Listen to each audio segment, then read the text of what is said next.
Ladies and gentlemen, welcome back to the People's Choice Podcast. I'm your host, Alvin Peoples, as you already know. And this is Sessions now. Oh, wait, I forgot to do it. Sessions. Episode 2 with the one and only, my bro. I ain't seen him in, maybe 2013, 12, somewhere around there. It's been a minute. Amani Manning, what's good, brother? What is good? Claps myself in. Hello. Hey, man, how you doing, man? How you feeling? I'm good, man. It's good. The weather is getting much, much better. Vaccines are rolling out, man. Things are stimmy hit. Things are getting better, man. So good. I felt both of those in my soul. Like, what? Vaccines, stimmy, woo! I got a little fatter. I know, right? Yo. So with this episode of Sessions, we're going to be discussing the value of stories, coping with the pandemic, lessons that we've learned from, knowledge of, the nature of knowledge, and struggles and compassion. Yeah. So I don't know which one you want to start off with, brother. So I'll give you the honor, and then I could just roll off you, or you want me to start off, and then I always treat my guests welcome home. This is home right here. Okay. Do you have one of those houses where when you come in, you got to take the shoes off at the door, or? At first I was like, yeah, but then I was like, you know what, man, I don't care. I gotta clean it up anyway. So feel at home, man. That I'm one of them type of people. Right, I got some family though that's like, nah, take your shoes off. I'm like, damn, what if I got a hole in my sock? Don't wear those socks there. All right. I guess we can talk about coping with the pandemic. I feel like that's one of the bigger issues, bigger things people have been dealing with. Oh, yeah. So you want me to go first, or you want to start off? For sure, go ahead, man. All right, cool. So boom. So like the pandemic. No. We watch this. That's why I love Sessions, because it's so much looser. Like I'm not thinking about questions and stuff. I'm just myself and just going with the flow. But yeah, the pandemic, man, it's crazy. I remember literally seeing it on TV right before I was going to work. Just seeing how places were starting to shut down and businesses were closing down. They were talking about quarantine. And the crazy thing though is my life wasn't affected as much. I mean, it was affected, but not as much as some others. I thank God every day, man, because I'm truly blessed, because I didn't lose my job or anything like that, man. But I have been there for a lot of people that have, I definitely reach out, help out people no matter if it's to talk or if they need, just to, loan some money here and there, which I mean, if I really, for you, it ain't no loan. It's bro, here, you got it, right. I feel bad for you, but coping, things I also done, while quarantining and stuff, cause my job, they did do some changes. They had furloughs. They did let some people go. I was one of the lucky, I only say luck. I was one of the blessed ones, really, that didn't have to deal with that. So I really, not too much has changed as far as my work life. Now, personal life, right. Woo, because you can't go nowhere. You can't hang with friends. Well, even though most of my friends, they all gone, man. Damn, you should see how it is back here in North Carolina, man. It's crazy. What's up with it? Man, it's just a lot of places, in pandemic, shut down a lot of spots, and a lot of businesses actually had to close down permanently. It's pretty sad, man. And there's a lot of friends, because a lot of our friends we grew up with at Western and stuff, shout out to Western, all my boys and, girls that's watching this, a lot of them are just gone. I mean, they went to the military or they just did something in life, so they're all gone. So with me, it's I'm just living life by myself.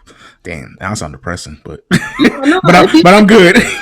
Don't get it. No, it's weird too, because I'm living life alone too. I just in a different place, so I'm away from home and alone pretty much. So yeah, bro. I didn't even know that you left North Carolina, man. That was crazy when we was texting and stuff, and I was like, oh shit. you know, North Carolina. Like, Yeah. and it's crazy, like, you know, and I know we're about to jump off of subject a little bit, but like one thing I can just want to throw in is like even like just friends in life, you know, like sometimes we get so caught up in our own life, like we forget to like enjoy it and just Oh, that's facts. even just reach out to some people that we went, like I said, like, I mean, we always cool and support each other, you know, but like last time we actually really had a conversation, you know, like it's been a minute. Yeah. But as far as coping, I know I went all around Texas and, you know, trying to come back to coping with the pandemic. I honestly just did me. I gotten probably deeper in my studies as far as spiritual. Like I've gotten real spiritual. I've always been a spiritual person, but even more so. Mm-hmm. And really, the podcast itself has really kept me just going, man. Like this is 24/7. Like I didn't think I loved it as much as I do, but I just want to get better and better and better, and that's how I'm coping. It's that makes sense, bro. That's like really good self-care, building that new skill, like measurable too. Like yeah, man. It's been crazy, man, and that's literally and actually interviewing people and talking with people, like, you know, how we doing right now. Has been great coping, like just coping mechanism for me. Like just for me, I could only speak for me. How about you, bro? How has it been over there in the DMV over there? All right, so I don't even know where to start, but like, so when I first moved here, it was crazy because I was like, ooh, there's a lot of people in a little space. There's a whole lot of people in this little space, and they're just all cool with it. So with that, people have a different sense of like space and personal space even.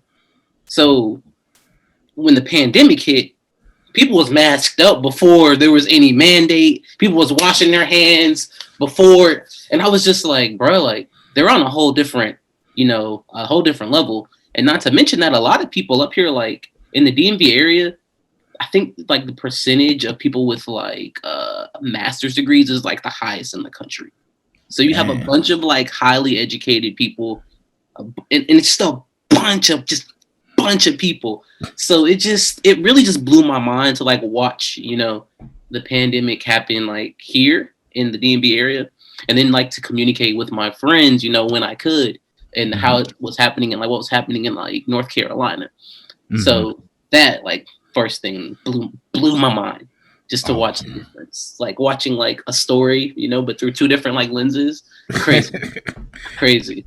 I was gonna say, and that's so true, because like when it was first really rolling, like I said, a lot of businesses were closing. Like I mean, closing down until further notice, or some were like trying to modify, like they putting stuff on the floors, like social distance, 6 feet apart, mask up if you can. This was the craziest thing. It was probably the first week of mandatory like wearing a face cover or stuff. My mic. And this lady, I was at the gas station, you know, shout out to them Circle K's, you know, you remember them, right?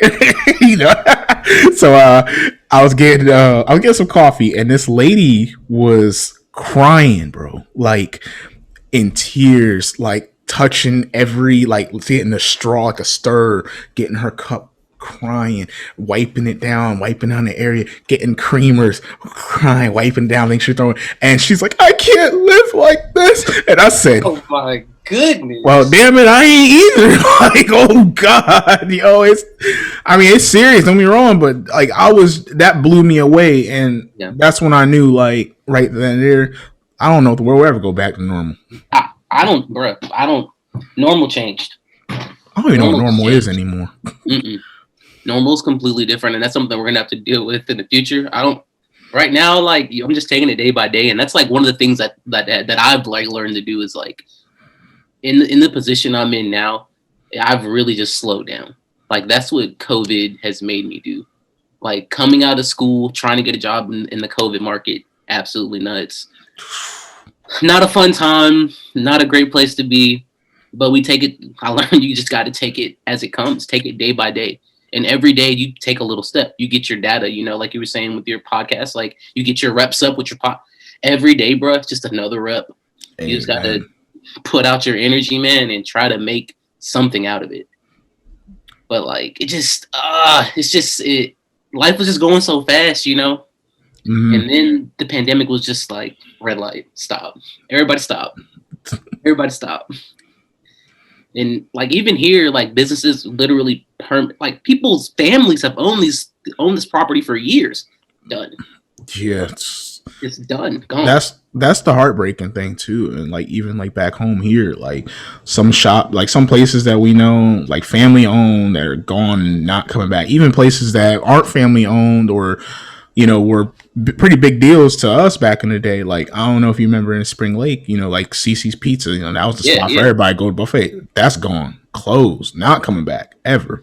Like took the sign down, ripped off everything. Like even Pizza Huts and stuff. Like some shut down. Like it's crazy. And then other people, like my heart goes out to anybody who's watching, like that's really dealing with the pandemic, like that got hit hard, because like I feel for them people every day, and I've talked to a bunch of people to like help them cope. See it every day. Like it's not something you could detach yourself from. And I think that's like one of the things that's like more like riveting about like that everybody can talk about and share in this pain is like, if it's not you personally, like even though you didn't lose your job, someone, someones, people who this happened to, like, and they're in your face every day. Like y'all are dealing with the struggle now.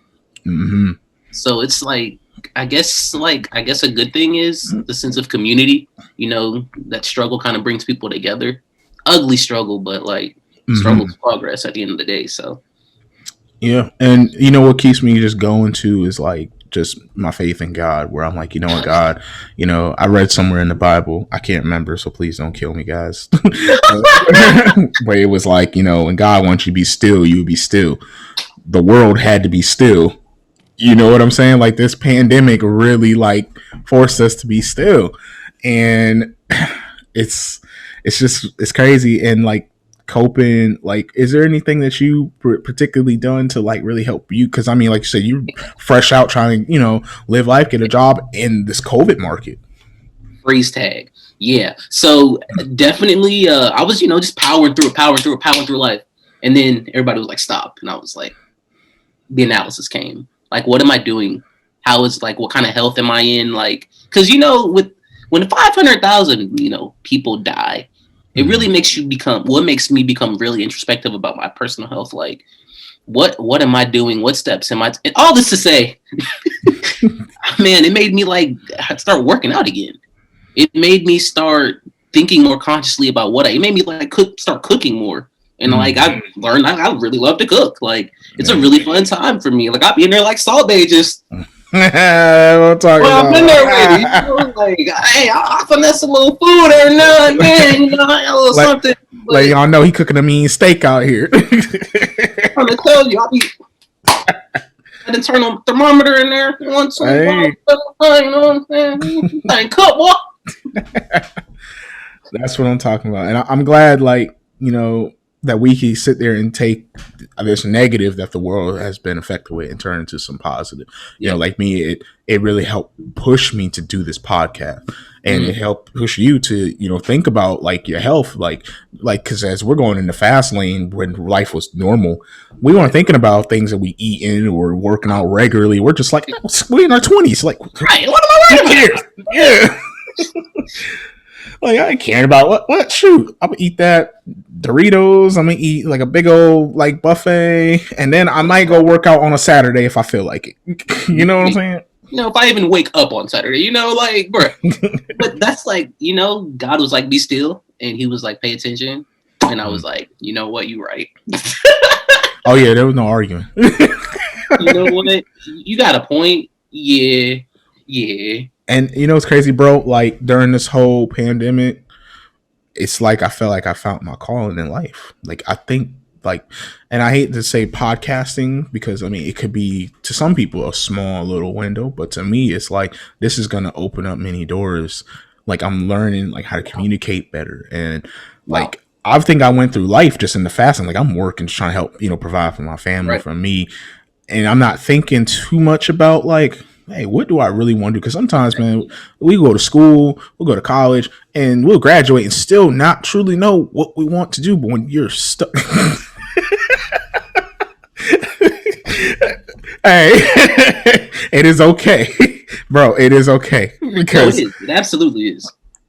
and I rather like that's why this pandemic forced me to really think about it because I'm like, holy shit, like I could lose my job, I could lose my home, I Hmm. could lose everything like that. Business is changing. Like, what do I want to do, Alfred? Like, I was asking myself these questions. Like, how about you? Like, is those that things you was asking yourself? Absolutely. Absolutely. Like, I don't know if I've found what I want to do or what my calling is, but I have figured out like what I don't like and what I won't settle for. Like those, I know now. I tried some things, like some jobs, and I was just like, I just can't do this. Mm, Like, I understand that I need income, right? So there were concessions that I'm willing to make in a like workspace and a work environment, hmm. but there are just certain things that I can't tolerate. And like Amen. I was trying to talk to my parents about that. You know, the older generation, they're like, you should always have a job. You know, Oh we yeah. millennials, bro. We will quit today, right now. We will walk out, bro. We will leave right now. Like, keep playing. I will leave right now. And my parents were just like, you can't quit your job. And a parent, Yeah. who can't? Okay. Exactly. You know, and to quote Will Smith, parents just don't understand. You know, and that's not a knock on any parents because I know I do have a lot of parents that watch my show. It's just our generation's a little different, and I know they want to say, "Oh, you're millennials, Generation Z, and lazy," blah blah. It's not even that. It's the fact that we are finally like realizing when we're in this element that for one, if we don't have kids, Yeah. then we're like, okay, I don't need to worry about if I quit my job, I can't feed my kid. Right. If I quit my job and I'm just me solo dolo, I'm like, okay, boom. What do I want to do now? I did construction. That didn't work out too well. Let me go do some truck driving. Right. That ain't for me. You know what I'm saying? So you got all these options no matter what it is, that and I feel like parents, because a lot of our parents and parents, it's always get a job, provide for your family. Yep. And some will throw in there, get an education. Some, Right. Right. what I'm Right. saying? The old school ones don't, they probably, would, but then some probably wouldn't. They'd just be like, get a job, and just constantly provide. But it's like, I rather like do something that I want to wake up. Like, I wake up 5 o'clock in the morning, like every day, like real shit, thinking about this podcast on how I could get better. Then waking up at 5 in the morning, putting on my work clothes, driving to a place I don't want to be for at least 8 hours. Like, Yeah.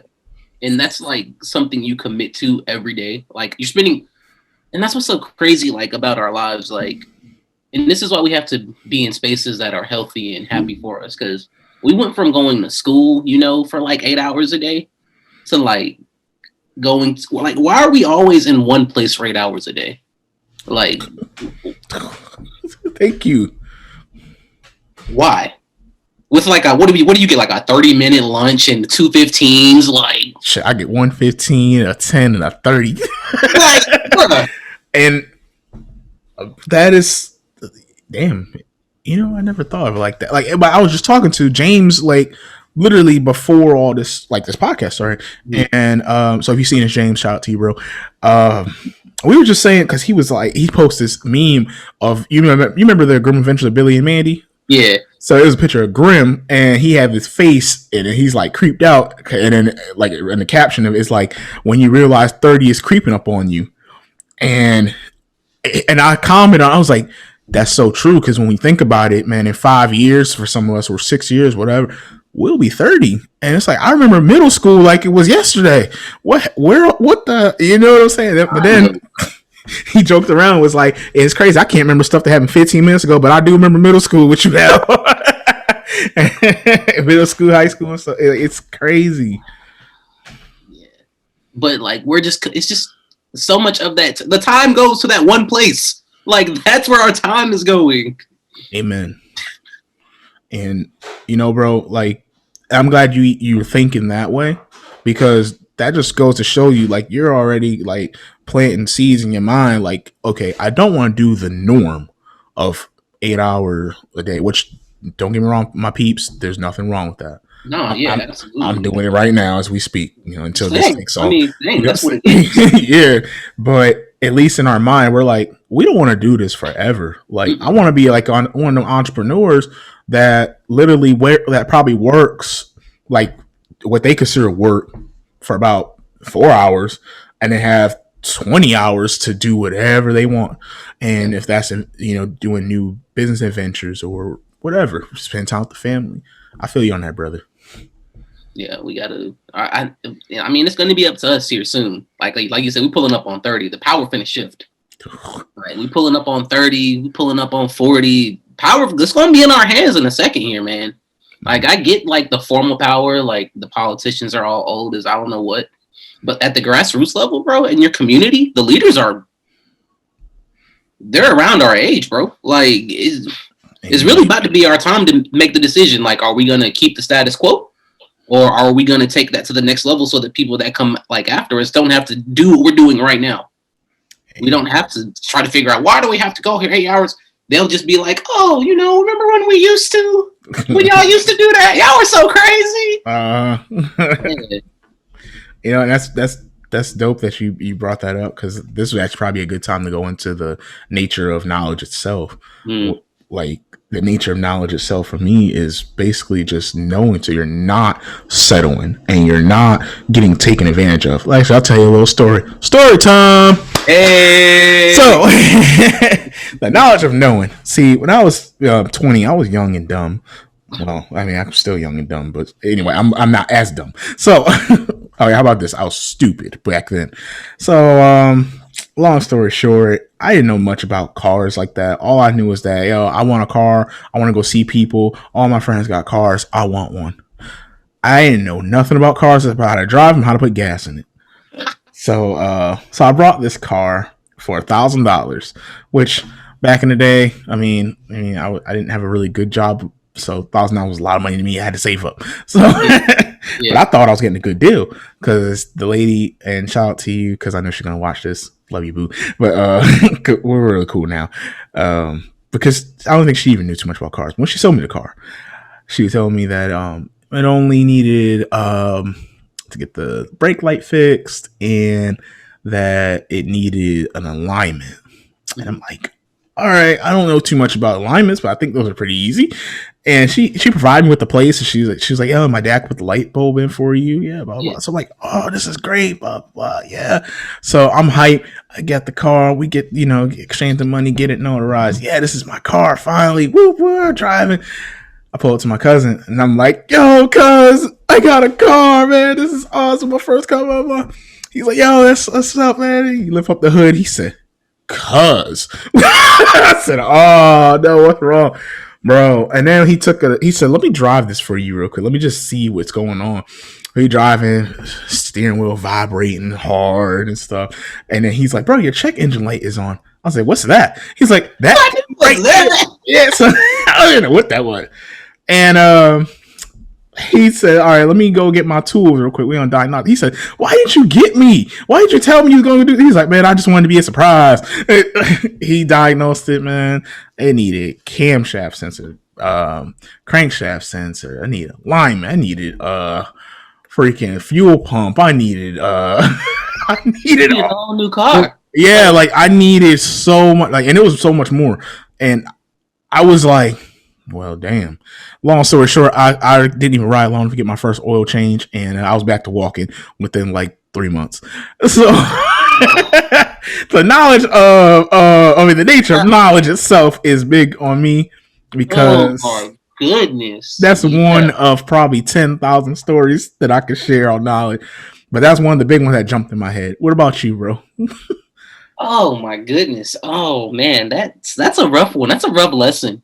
It was, man, but and I thank God for it though, because it taught me how to change brakes. It taught me how to change sensors. It taught me how to change. Well, between my cousin and YouTube, and shout out to my cousin too, if you're watching, because he was the coolest. Because he could have charged me an arm and a leg like these mechanics be trying to do, and all I had to do was just give him like a pack of cigarettes and maybe.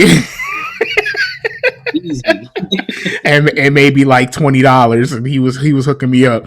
Yeah. But it's crazy, man. So what about you, bro? I don't know. I just like generally think of knowledge a lot. Like what's in books, who writes the books, what's information am I, taking in, who's putting out that information. and then like the thoughts of like what even like is like knowledge, because you know like there's perception, like what you're like receiving the information, and then there's reality, which is like I guess we kind of all agree on it, right? So like blur line of like perception and reality. I deal with that a lot, especially in my job now. Oof. I ain't gonna say everything I want to say because I know some people watching, but perception isn't always reality. I'll just say that. Right, but in that place where perception meets reality, is that the truth? Is that what that is? That could be. That's like, is that because you know it's something. The truth is hard. the truth is literally like the way I look at truth is like 3 sections. Okay. There's literally like, especially if it's like between like confrontation or even just, you know, history itself in general. Like, how do I know if this is all true? Because there's this person side of the story, this person side of the story, and then the truth. And I don't know who the first person who wrote a history book and decided to put it in all the schools. Are they saying true? Because I learned more history outside of school than I have when I was in school. And that's pretty sad when I really think about that. Yep, bro. We don't even talk about public education right now. That's dark deep hole.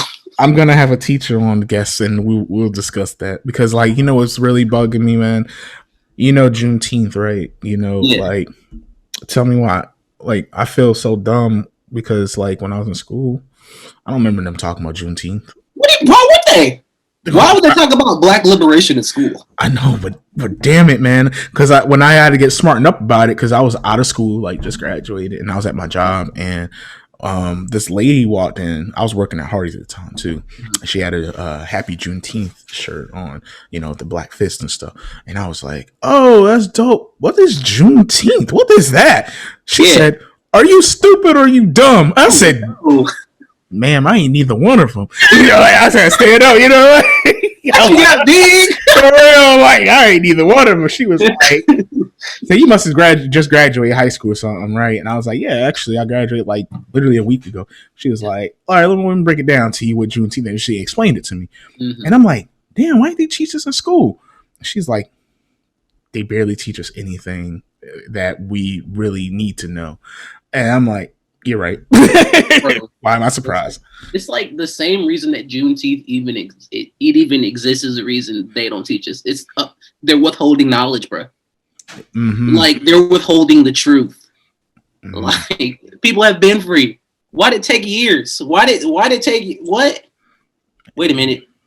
So you telling me this happened here, and it took that long for the message to get. So for the same reason that we have Juneteenth is the same way I'm so curious about knowledge, bro. Like, why? Why did that take so long?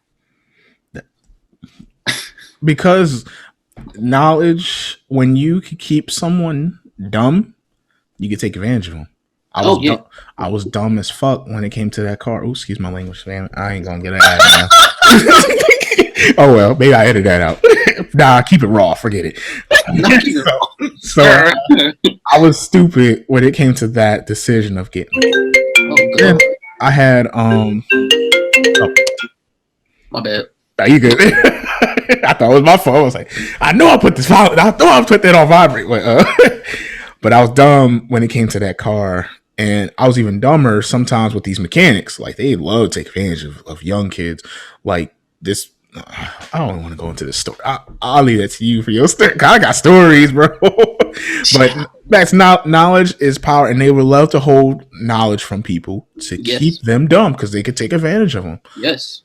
And that's why I tell people all the time, please do not come at me with these, because you know me, like I could talk to people and debate things because I like doing research, but don't come at me with your only research source of research is a meme from Facebook and expect that to be fact and not have me check you on it. Like, it's crazy.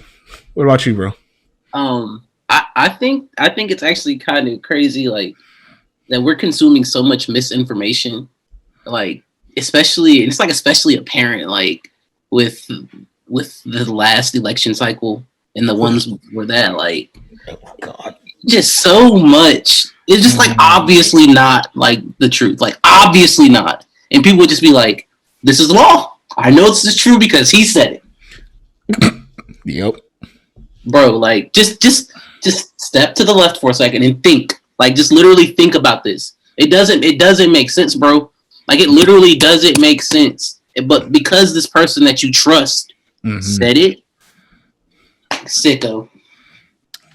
It's crazy how people don't realize that Google and Bing is free, and you don't have to pay a subscription of $9.99 to look up something.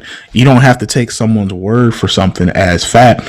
When, like, anything that I hear, a lot of times I'm probably questioning it. Not saying that I think you're a liar or anything, but that's me, especially politics. I wasn't even into politics till like my first time being vote, which was the Trump and Hillary campaign thing going on, because it just didn't really, like, my mind was not thinking about politics until then. And when I seen how grimy and how ugly it can be and how manipulative it can be from all media platforms, from all posts, like, I was like, yo, I don't want a part of neither one of y'all. Like, that's why I'm independent, you know. And a lot of people don't like me for that because they think that I'm just being weak and won't side with. And I'm like, no, if anything, I'm the strong one. Why would I side with Republicans or Democrats if I don't agree with what they're saying, what they're telling me? That's the whole point. Like, that is the whole point of having a political party, is bringing people together with in common values and ideas. If y'all don't have those ideas and y'all don't share those same things, you shouldn't be in the group. I mean, it's just that simple. It's a failure that we only have like two choices, really, because we have a lot of multiple thousands of different ideas, you know. Like, that's one of the ways they're keeping us dumb, bro. People think you got to be like a Democrat or a Republican. You don't. You really don't.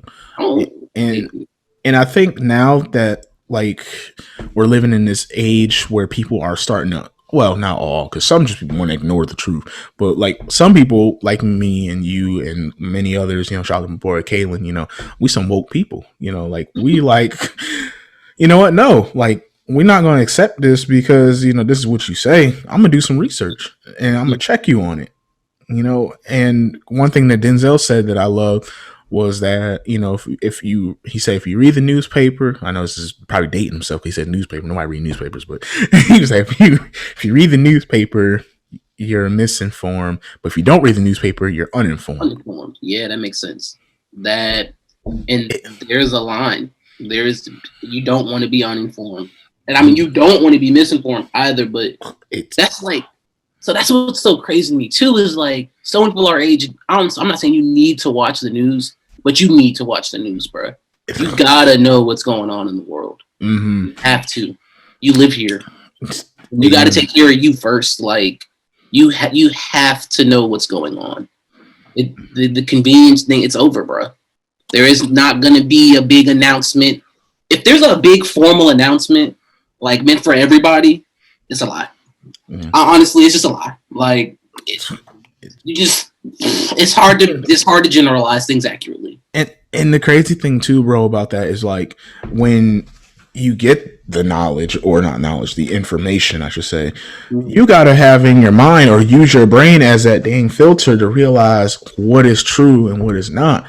Like, I encourage so many people, young people, old people, especially old people, no offense, because I know a lot of people just stuck in their ways, you know, or they just that's what they were taught from their people or their parents or whatever. But, like, you gotta start looking things up, like looking through things. Because I mean, I fell through the trap too back in the day a lot. I'll see something shared. Oh, what? Oh, this is crazy! Y'all come see this, and then come to find out that, like, that was all a lie. It was all BS. Right. Now I look stupid, but it's crazy, you know. And I encourage knowledge. That's an important lesson. Like, and that's the other thing about, as we teach each other knowledge, is we got to give people more grace.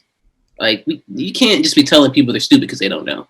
Like, what stupid is to continue to do the same thing over and over and expect a different result. That's stupid. But, like, if you don't know something, we gotta extend people grace. People are generally doing as best as they can. So if they're reading misinformation every day and they're accepting it, that's stupid. If they're reading this misinformation and then you say, hey, this is another way to look at it, and they choose not to, problem. But if you tell them that's stupid, They're going to be like, absolutely not. Now it's an argument, and we're not even going to argue about the topic. We're going to argue about the word stupid now. So it's like, you just wasted your time twice. Mm-hmm. And that's why I love, literally sending people articles or sending people different things when they feel like this is what is law or they feel this is right. And I'm like, well, actually, here, check this out. What do you think about that? Or actually, and I even come respectful, no disrespect, but whoop-de-whoop, here, look at this, and maybe this change your perspective of things. And like I said, if they don't, there's a problem. But if they do, hey, we're getting somewhere. Yeah. And it's funny, you I think you basically just mentioned compassion. So now I guess this would be a good time to talk about struggle and compassion. I know, right? You like that? See that ability. I see you've been practicing. Them reps kicking in. All right. They are, aren't they, man? Thank you. See, real recognize real. Salute, brother. Salute. So with struggle and compassion, like, if I started off, like, I've been through the struggle, and not a lot of people even know it because I don't talk about it as much. I think I touched a little bit on my interview with Steve Holder when he interviewed me. But, like, a lot of times, like, I'm the person I am because of my struggle, but also because of compassion that others have gave me. I'm not ashamed to say, like, yeah, I was poor. Like, it's crap, and because the compassion of other people, because who were poor at one point in their life or just felt bad for me because they could do something, have helped me, in my family, no matter if it was from food or even going to food banks or something, or, loaning money out, or even loaning out knowledge, So like you say, if you just tell somebody they stupid and don't explain why they're stupid, and just give them that, compassion of like, hey, look, let's talk about this and let me show you this way. Like, I'm not ashamed, to talk about my struggles or compassion, even my compassion for others, Right. There's no greater feeling than giving back to somebody and knowing that there's probably nothing they could ever do to repay you. Probably nothing. What a feat. Mm-hmm. What about you, brother? I think for me, the compassion probably comes like just with the struggle too. Like, I grew up in a middle class, family, middle class home. So, I was never hungry. I pretty much had what I needed, and life was pretty much good. I should have hit you up for $1 at lunch sometimes. I ain't had no money personally, but parents, that would have been like, hey, my friend need $1. It would have been like, oh, here, $1. I feel you, bro. So I thought I did. But yeah, that's, so the compassion came early, right? Mm-hmm. But like, I still have issues, I still have problems. And when those problems, take hold and those people are around you to like help pick you up, that really changes your perception of reality, right? Yeah. Oh. That really like changes what you think and what you know.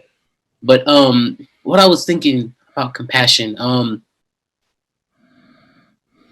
think there's a lot of shame in failure. I think there's a lot of shame in being unsuccessful. I think there's a lot of shame in what we like, not like poor, like the term poor. Like, everybody always wants to shame you, but like, it's the condition that you're in. It's, hopefully it's temporary, but it's so hard to get out of it. Like, and a lot of people are there. Yeah. A lot of people are there. A lot of people are minimum wage earners and working their lives away. Like, that's just what it is. And so we should give people compassion. We should understand that they're giving what they have. We should understand that they have struggles that you don't know anything about, Like you said, like, it took you this long to, talk about your story and talk about where you've been. And now, you're not dealing with that shame. But there are 70-year-olds, bro, who never did that. And they've lived their entire, and those are, I think, the people that are stuck in their ways. Because I know some progressive 70-year-olds. They will listen. They are all ears to what, like, my grandfather, bro. I told him, I wanted to say this was about a year ago. I was like telling him how much college costs now. His home costs less than that. When he, like, for one semester of college, his house cost less than that when he bought it in like 1970, whatever, And like, I was just trying to explain to him, the difference in like the times. But like that connecting piece has to be compassion. That's the only way he could have taken that information in. It had to be that he actually like genuinely cared about me and what my situation was. So I just think if we like just offer each other a little bit more compassion and a little bit more patience when you can afford it, like the society will get a lot better. Knowledge will transcend. We won't just be stuck in our little tubes anymore. Mm-hmm. And that's amazing that you touched on that, because a lot of people are stuck in that bubble or that tube because they don't either have compassion or don't know how to show it. Because like I know some people that have never struggled a day in their life, but wouldn't even forget give the shirt off their back. They wouldn't throw you a breadcrumb because they was never taught that, or they never even been in a situation where they seen somebody that was like poor.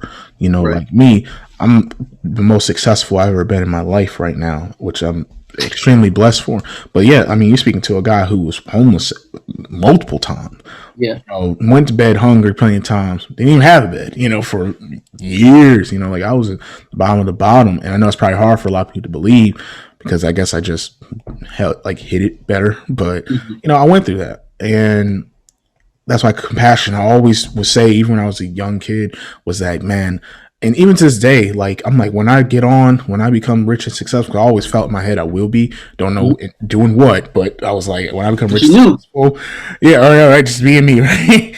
But I was gonna give back. Like I remember going to the movies with my girlfriend at the time, and we were going to movies. It was like Thanksgiving, and luckily the Omni, shout out to the Omni, was open. Oh, what a throwback! All right, it was like the only thing that was open in like November, so or at least Thanksgiving time, which I was surprised. I'm like, damn, people, okay, whatever. But we went to the Omni, and there was this homeless man that was outside, man, like head down and stuff, man. And I went up to him. I gave him the money that I had. I already paid for the ticket and like, drinks and stuff. But I went out to the car actually, seeing him. My girlfriend seen me and she was like, who are you talking to? And I was like, this guy. I was like, I just felt like, his presence. He was down on his luck, Yeah. and I just talked with him. I gave him the money that I had, which I don't know how much it was, truthfully, and I prayed for him and prayed with him. And he was like, man, thank you. He was like, this money right here is now just going to feed my kids. And I was like, wow, and it just touched me. And the best part about that story, I ran into that same guy literally like 4 weeks ago at the Circle K. Shout out to, I should just sponsor them. Like, I mean, they should.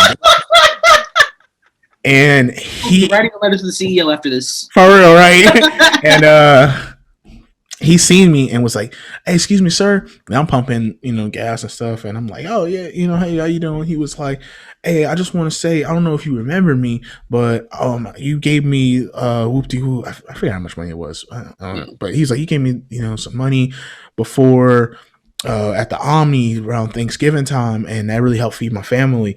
And I'm in a better position now in life, but here you go, and try to give me the money back. And I was like, I was like, sir, you don't have to do that. That was just a blessing. I had it and I wanted to give that to you, right, because I've been there. I was that hungry kid hoping that, my family could come back, and get some food or something, please, you don't have to pay me back. He was like, no, please, I just want to do this, man. I want to get right. He was like, my kids, he showed me a picture of his phone and his kids and stuff. And like, they're happy, they're doing good. He's like, I got a good job now. I'm back on my grind. And he was like, it's crazy to think, because he was like, just a couple of years back, I was literally, on the streets. He was like, and my kids, were staying with relatives or whatever, if they weren't with me. He was like, but now I'm on and I'm just happy, he's like, here, take this. I was like, I can't take it. He gave it to me and like ran into the store, and I was like, this mother, but I was like, all right, I got you. But I seen what car that he pulled up in, because I was at the pump, but he parked at the entranceway by the entranceway. So I put up. He had his window cracked a little bit, slipped the money back in, and drove off. So if you see this, sir, you don't have to pay me. But that's my struggle and compassion story, brother. What about you, man? You got any more? I've been thinking of this question actually this entire time you've been talking. Why why do we dehumanize people like that? Like, why do we act like we can't see that? Like, why do we act like we don't see homeless people? Why do we act like we don't see our friends that are hungry? Like, at school when we used to have lunch, you can tell which of your friends is hungry. Like, why are we trained to ignore that? Man, that's a good question. And you know what? When I really think about it, I think it comes to either we're just not used to seeing that, or maybe it's like, especially around school time, you gotta be cool. Oh, what I look like going talking to the poor kid or whatever. Right. And it's like, why is it like that? Shame. I think that's like my answer would be like, there's just so much shame about being impoverished and being without. But like, that's so many people's reality. Like, it doesn't, when you think of, and like this, I'm talking about knowledge. Like, when you think about it, it shouldn't be crazy. Like, it shouldn't happen, because like it's so many people in your everyday life, that you see and touch every single day. It just really blows my mind, bro. And like, that really ties in the bits we've been talking about so far. Is like those moments when we act like we don't. Where's your compassion? Why do you think you can just dehumanize somebody? Why are you acting like you can't see them? Like, and it's crazy because some people, like, especially people I've known personally that have struggled too, and then once they're in a better position in life, it's like they forget.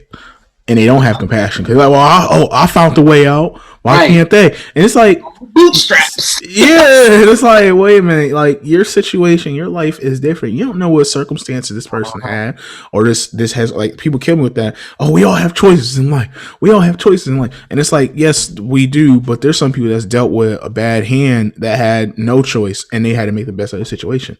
I am a prime example of that, and that's why I love this shirt right here. Real quick, free plug. It says "Outwork everyone," because I'm not afraid to. Yeah. And I'll do it with a smile on my face. They say work smarter, not harder. I say, why can't I do both? Why can't I do both? That's why you're gonna win the game. That's why you're gonna win the game. Appreciate that, brother. That's gonna do it every time. Obviously, it's gonna work. You just gotta just keep hitting them buttons, man. You gotta just keep hitting those buttons. I like what you were saying earlier too about how when like you were down, like when things were bad, you just like kept going, bro. Like, I think like, especially in this past year for me, things haven't been the best, but like I settled into what things were, I accepted them for what they were. And that's when things like started making more sense. That I was like, again, I was trying to live too fast, man. I was trying to go to step 10. Sometimes when you're in your rut, you got to be in your rut, bro. You got to be down. You got to accept that this is down. You're working in the world with a bunch of other people. You're not in control. You're in control of yourself, but that's the limit, bro. That's it. Amen, man. You man. As he's speaking this knowledge to me, man, I'm thinking about, man, what's gonna be a good teaser for this? But you just keep throwing it in there. I'm like, damn, I'm gonna have all this to work with. This is great. Because I know, right? You're so true with that, man. And like this is a great time for us to talk about lessons that we've learned from. Like, I can't put how many fingers ain't the word. I need everyone's fingers in the world. Lessons that I've learned from. I made a lot of mistakes in life, but also I've done a lot of good. And one thing I've learned, because like I used to deal with depression very bad. Like, I still deal with that to this day, but I won't say I'm over it because it's weird when it comes, but it's like, what I've learned is control the controllable. Because I used to let a lot of things get to me that I couldn't even control. Yeah.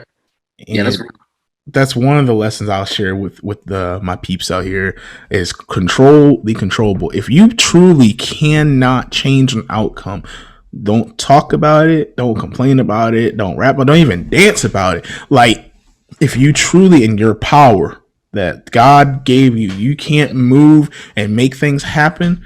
It's out of your control. Let it go. Yeah. Yo, I think that's a really good lesson. That's a really good coping skill too. Like, you worrying about too much is what people be saying. You worrying about too much. You worried about too much, man. Like, my mom used to say that to me. It was trying to tell you the lesson, bro. It just had to come in a way that you could understand it. Mm-hmm. I think for me, some of the lessons I've learned, definitely like the one I was just talking about, when you're in your like rut, you got to be in your rut. Yeah. There's no way to circumvent it. Sometimes things are just bad. Control what you can control, right? Yep. So for me, that was focusing on my health, focusing on figuring out exactly what I wanted to do, and I'm still there. Mm-hmm. But it's more manageable when I'm dealing with less factors, less, less distractions, Yeah. Let's see. What as we're talking though, bro, like, and I love how you say, you're working on that, that you want to do. I feel it. Like, I feel you're about there. Like, because you always straight doors right now. Because you've always had your head on straight, but it's like, I feel like you're getting there, man. Like, you really are. Like, I feel like you're calling, like you're gonna figure it out real soon. You're gonna be like, you know what? I got it. And I feel like that too. It's a really like good feeling. Like, I can feel it in my tummy. Like, yeah, like interesting feeling. Like, as you're speaking, like, I feel it. Like, I'm like, he's about there. Yeah, there's something coming. And I don't know if that's, from just, from the pandemic and just, or life lessons that you learn, where you're like, you know what, I've tried this. This is it. Like, this, yeah. You know what I'm saying? Like, I feel you, brother. And you're going to be successful too. Like, I've always felt you were going to be extremely successful, man. Always. Yeah, there's just, there's just certain people you can tell, like, no matter what they run into, they're gonna be all right. Mm-hmm. They're gonna be all right. It's not gonna be the prettiest thing ever. You can be all right. Like you, Alvin, like, just with your communication style and like the way even if things are messed up, and I was about to swear, even if things are messed up, Oh, that's all right. I already let one go. Your energy is still centralized on friendliness, man. Like, you are literally one of the friendliest people I know. Like, I appreciate that, man. Yeah, like, my memories of meeting you and talking to you in our conversations, they're always a smile. There's always you asking questions about me. It's not always about, well, I've done this, I've done that. It's always like, what have you been up to? Like, how have things been for you? Like, there's like compassion. Yeah. Then there's that G word. This is one of my favorite words. What's that? Being genuine. There's it just seems it's real, bro. Like, if there's a different thing. I don't know how to explain it, but when somebody's just being absolutely honest and genuine, like, it feels different. It is, and it does, man. Like, and one thing, I used to love, especially being from Western, people would always tell me, like, probably months or maybe even years down the line in our friendship, like, whoever I'm like talking to about, they'll be like, you know what, Alvin, you're nothing like I thought you were. And I'm like, oh, really? How'd you think I was? I thought you were mean. I thought you didn't want to talk to nobody. I thought you wanted to beat me up when I first met you. And I'm like, damn, it's like that. Why is your perception of me like that? And the thing, they be like, but now that I've got to know you and talk with you and just see how genuine you are, you give the shirt off your back for your friends and family and stuff, man. Like, I was so wrong, and I'm proud to be wrong. And I'm like, I don't know how to take that, but thank you, I guess. Like, what are we saying? Backhanded compliment? Like, yeah, bro, I can't tell you how many times I got that from West. I got that from girls I actually dated. Like, I'm just Western, but girls I've dated, and like, we'll be down like literally some months into the relationship, and they're like, you're nothing like I thought you were. And they would date someone that they. Never mind. Well, I mean, you know how that goes. Sometimes people just want to take a chance. Oh man, that seems different. Let me give it the old college try. And boy. I got some stories. I couldn't imagine someone thinking that of me, and then having like the goal to tell me. Well, that's why my longest relationship was only 6 months in my entire life. Because I'm not what they think I am. It's kind of sad now. I think about it. Damn. I'm just so shocked. Like, if they ever even just, I'm not saying you should watch people, but if you're in a public space, you're noticing the people that are around you. Alvin, you're very much the same. Being watched or not, there's a level of integrity you have, you know? Oh, yeah. Like, that's how, you see what I'm saying? Like, I don't get how they could think, like, why? Where? I think I know why, but like, I know why. I'm gonna just let it ride. Yeah, what's that? Yeah. I think I know why. Oh. But that's nuts, bro. It's crazy. I was gonna ask you, have you dealt with that? Like, not just even Western, but you know, even your time at State or in you know, over there in the DMV. Have people ever like said that to you, or you've ever been through that or anything like that? So yeah, actually, in the jobs that I've worked, people never like think that I'm like as formally educated as I am until I like have to turn up on and they're like.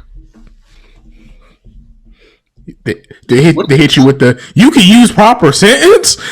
Boy, like, so I guess it happens with a certain group of people. Other people it doesn't really happen with, but like yeah. Because you know I don't. You can talk the way you want to talk. Use the words you want to use. That's not a measure of intelligence. You know, language is not a measure of intelligence. I mean, I guess in a formal sense, whatever. But it's not. So it shouldn't be the measuring stick, you know. Right. That's what thank you. Because I had the pleasure of meeting at one point a friend. Well, I call him a friend of mine who was really tight with Waka Flocka. You remember the rapper Waka Flocka? I remember the. I know, right? You know. Are you serious? And they were like, "Yo, this dude is one of the dumbest, smartest people in the world." Yeah. At the time, I didn't get it, but after seeing him and how honest he is about his rap style, his lifestyle, and now he still got a doctorate degree now. Bro, when you see his interviews and stuff, and he's like actually like slowing down to talk, you're like, damn, this dude's an intellectual. Like, I don't know what you thought he was, but it ain't it. Like, he was wrong. He was wrong, bro. I mean, and one of the things I like about him is he's not afraid to apologize. Like, he's done things wrong before, and like whether it be like his partner or somebody be like, hey, that wasn't right. He came back out one time and was like, you know what I said wasn't right, and I apologize. And a lot of people in power or famous people, you know, they don't do that. Yeah, it's like there's like shame and apologize. It's being wrong. Once again, nobody wants to be wrong for some reason, even though everybody's wrong all the time. I don't get it, man. That's one thing that really drives me crazy. Is like, guys, ladies, gentlemen, kids, whoever's watching, it's okay to be wrong. Okay to be wrong. It's impossible to know everything. And even like me, like I'm very passionate about podcasting and learning everything. But if I had Joe Rogan on my show and he tells me, dude, you're doing this all wrong, like, no offense, you're kind of a dipshit, I'll be like, damn, Joe, I kind of resent your tone when I'm a dipshit. But can you show me, right, what am I doing wrong? How can I get to your level and then surpass it eventually? Right. That's the type of approach that I have. You tell someone they're wrong or tell them they're a dipshit or whatever, they're like, oh, what? Don't make me pull the Glock out, or you're ready to square up. You know, like, it's okay to be wrong. No one has all the answers. Seriously. And it, like, that. There we go, back to the lessons. Lesson, it's okay to be wrong. I think I was about 22, 23. When I way back now. But dude, I'm sorry, brother. I'm sorry. I ain't had a chance to joke with you since like at least 2013. So I gotta get him in there. Way back when. But yo, all seriousness, that changed my life. Like being able to accept criticism and accept that I was wrong, like genuinely changed my approach. Like, and I mean, I could get that I was wrong, but like I would always have a challenge, or I'd have to like, be like, what exactly is wrong? Like, what? But like now, bro, like, and it literally took. It was like literally, it was from school, man. Like I was turning these papers, and I was like, man, this is a good paper. Like, why is my professor being so hard on me? And that's not the right question. The right question is like, in my content, what are the notes? What are they saying, about these papers? What specifically is the thing? Like the answers are there, and it's not about my feelings per se, right? It's not personal. Like that's one of the things. It's not. None of this is personal. I mean, sometimes it'd be personal. There's some things that are personal, but that's not one of them. Not in a safe environment. That it's not personal. They're trying to build you up, construct you. Like, but it took me most of my life to figure that shit out. Like damn, if I had figured that out earlier, bro, you know how much easier life would have been.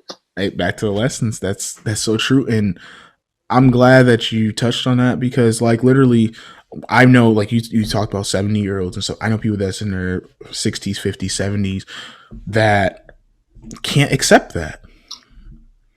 Like, it's their way or the highway, or this is what I was taught, so you're wrong. And, kind of like a water boy, mama said, or like it's, and that's why, like, me. Oh yeah, that's the movie right there. And that's why, like, even like one thing I always say to my peeps, no matter if it's through videos or audio or even messages, please email me, write me, like I want to hear from y'all, comment on my stuff. Like I want feedback, I want constructive feedback, and I want positive feedback. I want it all. Just please don't hit me with feedback like, oh, your videos suck. I'm like, can you elaborate on why they suck? Right, like what about it suck? Oh, you have nothing? That's what I thought. Yeah, and I've had people that told me and I've had people that gave me some constructive criticism where they're like, Al, I love you. I love your message. But damn it, I can't sit through 2 hours. And I'm like, you know what? You're right. The average attention span for people is not where it used to be. We used to be able to sit through 2 hour, 3 hour movies back in the day. Do you know how hard it is for us to even watch a movie that's longer than an hour and 30 minutes? Bro, that literally just reminded me of that Dan Snyder's freaking Justice League movie is 4 hours and 2 minutes, and people are watching it. How? And I don't know, is that a society thing though? I gotta ask you that. Like, has that changed because of society? Because, bro, remember the Temptations or the Jackson 5 movies show on TV all the time? Them 5 hour, dang near 10 hour movies. Boy. And growing up, we would watch it because I guess that's. You know what? I think it is a societal thing actually, because there's so many more things to do now. Like there's new with some new. Here's some. Hold on, I got some over here. So much new stuff out there, bruh. Like it feeds the short attention span. It might even pay to have a shorter attention span because more opportunity. So that's true. That's actually a really good, and that's something to think about. That's a really good question. I've never thought about that. That's shame, man. I'm getting better with them. Like, and this would be a great time to tune to the value of stories. Like, I got a story to even touch on that. Go back to the constructive criticism. I joined this podcast group because I'm trying to, of course, expand, and I'm trying to get these big interviews. Which peeps, be on the lookout. I got 2 lined up. Don't tell nobody. Actually, tell everybody. What am I talking about? So, but anyway, to get this woman, her name was Marley, really nice lady, and she's been doing like podcasts, and she's got like all these like degrees. She said she got a degree in like in education. She got one in broadcasting, got communication, like all this stuff. I mean, she is a very educated woman, and she's beautiful too. I know she's married, but I'm sorry, gotta say, I gotta call a spade. But and she was like, I asked her, I said, hey, I really would love your opinion on my podcast. I've just started. I'm like, at the time I was like 4 months in. Right now I'm on like 5, about to be 6. I'm like, 4 months in. Can you let me know, what you think? And she wrote me back. I sent her probably one of my 30-minute episodes. She wrote me back within like 3 minutes. And I'm like, I know she didn't watch that whole thing. What is going on? She was like, she's like, hey Alvin, nice to talk to you and stuff. I didn't watch your whole interview because what got me was your intro. She's like, your intro is too long and it comes off as kind of amateurish, but that was from the first minute. She said the first minute and 30 seconds because that's how long my intros used to be, somewhere around there. She said, yeah, I know they were long. Now go back to the archives, watch some intros. They were kind of long because I was trying to put my homeboy on, like that's my bro, and he gave me a song. Yeah, so I was trying to let it rock a little bit and stuff. Had my low. So there was a method behind the madness, y'all, because I heard that too. But she said, but the remainder of the time, she's like, you speak very well. What college you go to or went to? And she's like, you have a good message, but your intro is going to kill you from growing. Mm. That was a great life lesson. Yeah. Because I could have just been like, who you calling amateur? My homeboy made me work hard on that song. Or I could have been like, man, like what do you know? And I mean, she knows a lot. I mean, she worked for some of the biggest like broadcasting, like I'm talking about ABC. She's worked for some of these big nations, networks and stuff. So I took her criticism, a constructive criticism. Right. Like, okay, she gave me a negative and she gave me a positive. Right. My message is good. My guests are good. But my intro is long and I might lose people. So by episode, what was this? Episode 11? Probably episode 11. Episode 11 or 12, I changed my intro. And I changed to what it is now, where it's like, what you want, do. And I mean, like, it's like 9 seconds and it's nice, but it's popping, it's in your face. Yeah. It's like, whoa. And I've gotten more compliments on my intro than I have probably throughout my videos from just all my peeps out there. And I appreciate all the love too. And I'm like, wow, she was right. And my views are getting up. I just had one of the highest viewed episodes I've ever done. And I've gotten compliments because of, I know, right? I can't wait. I'm trying to get monetized. Now subscribe to my YouTube channel. Let me put that plug in. But if I would never took her criticism, constructive criticism, that's important. That's basically the value of the story, guys. If I would never took her constructive criticism, I would have probably never reached the highest viewed video that I just dropped. I would have not gotten these compliments, and I probably would just be putting out a video every single week and probably only getting like 30, 50 views. And they're probably because the people I send them to and they're just like, Alvin, okay, whatever, click. Yeah, I watched it, Alvin, great. So, bro, what about you? What's a value, like a story, the value of stories or a story that you went through that you could think of?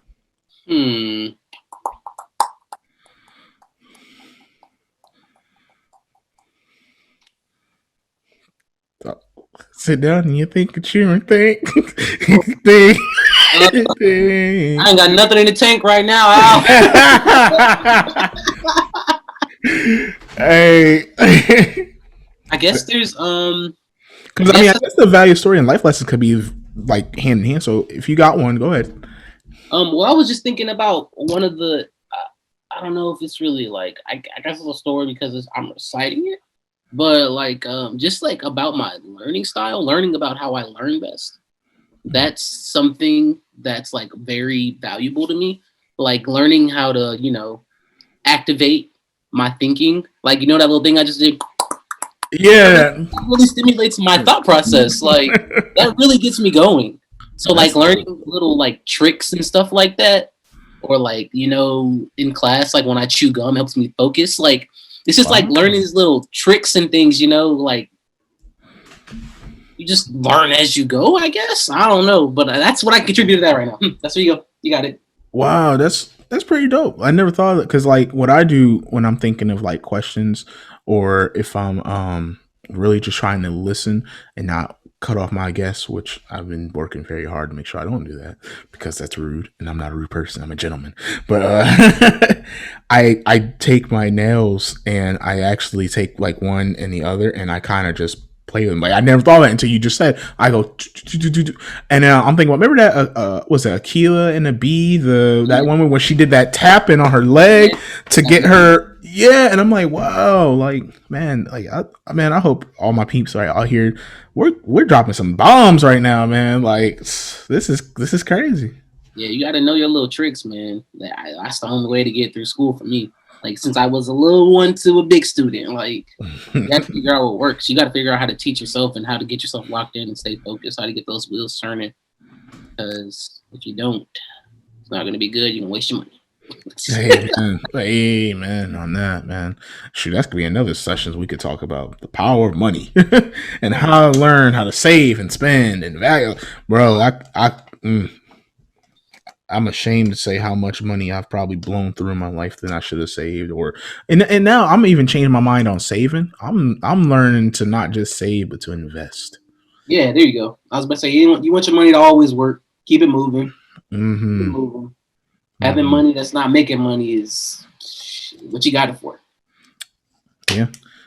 Like Denzel said before, can't take it with you when you're gone. Egyptians tried and all they did was get robbed. They'll do that here. But bro, I appreciate just having the time with you. We've touched on literally the values of stories, coping with the pandemic, lessons we've learned, knowledge of nature of knowledge itself, and struggles and compassion. Is there anything that you would love to like throw in there for the peeps or for people, my peeps out here to, to be on the lookout for you or anything like that? Because I mean, I've gotten more people lately like and follow me than I'm like, who is this person? We're interested, and I think that came really from you, man. So for the peeps, man, I just keep it real low, man. I'm sure something will click for me soon, and I'll have some more news. But for now, man, just keep watching, keep tuning in to the show, to your show, man. That's really what I want people to do, because you have a good opportunity to do something here. Like that lady was telling you with the feedback, you do have a good message and you have a good perception and good like awareness of people. And that's like an invaluable skill, Everybody that has a podcast ain't good at talking to people. And you already have that's one of the hardest skills, and you have that, right?